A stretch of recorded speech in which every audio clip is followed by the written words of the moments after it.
Hemen daukazue, 7 evidentzia bir jaiotzarako izenburua duena. Bir jaiotza honek erreferentzia egiten du aurreko liburu batena.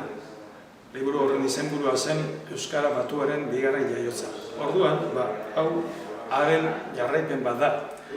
Eta haren jarraipena da aurrerapena ere baizela eta aurrera gore esango duke, baina batez ere han jorratu dituen gai nagusia, gai ardatzak ardatz bezala hartu, evidentzia bezala formulatu, eta gauza sekundario eta hainbeste kontu txiki eta handi taldameneko eta euskarari buruz hitz egiten hasten garenean, eztabaida gai bihurtzen zaizkigun hainbeste gauza eta kontu txiki alde batera utzita, nahi nuen zentratu gai nagusi ardatz horietan.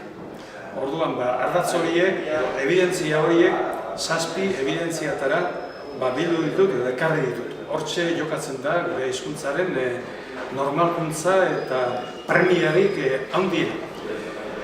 Hori, evidentzia horiek formulatzen dira eta nolabait gehiagin luzatu gabe, aldanik laburren eta aldanik zehatzen argudiatu egiten dira, defendatu egiten dira noski. Hori da, orduan alde, saiakeraren aldea. Eta gero, atal bakoitzean, kapitulo bakoitzean, evidentzia baten bakoitzean, adibideak asko daude. Darabildan gai horren argudio bezala edo erakusgarri bezala. Eta baita, irakurgaiak ere luzeak daude. Alde horretatik esan dezaket, liburu hau halako saiateratura bat dela. Saiakera eta literatura. Adibideak eta irakurgai horiek niretzat importantea dira zeren, gai horiek edo batzuek gai lehor egingo zaizki eta orduan irutzen zaite irakurgaia behar bada nahi duena edo gustatzen zaiuna hurbilduko dela beste gai eta ere luze nahi nuen egin zeren izan zedila ez bakarrik adibide labur bezala baizik agerpen modura, ez dakit, irakurgai luze modura. Zergatik egin dut horrela, nik adibideak eta gauza horiek, nik hemen planteatzen dituan evidentzien arabera idazten dut.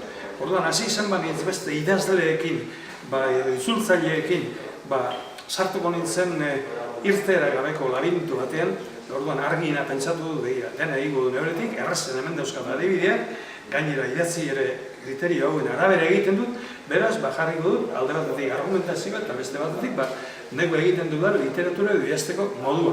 Eta bi horiekin eta erdiko adibide ugariekin, 7 ardatz nagusi evidentzia moduan. Evidentzia moduan aurkezteak ez du esan nahi, evidentzia horren alde baita ez egon behar denik. Nik evidentzia horien alde nago eta defendatzen ditut.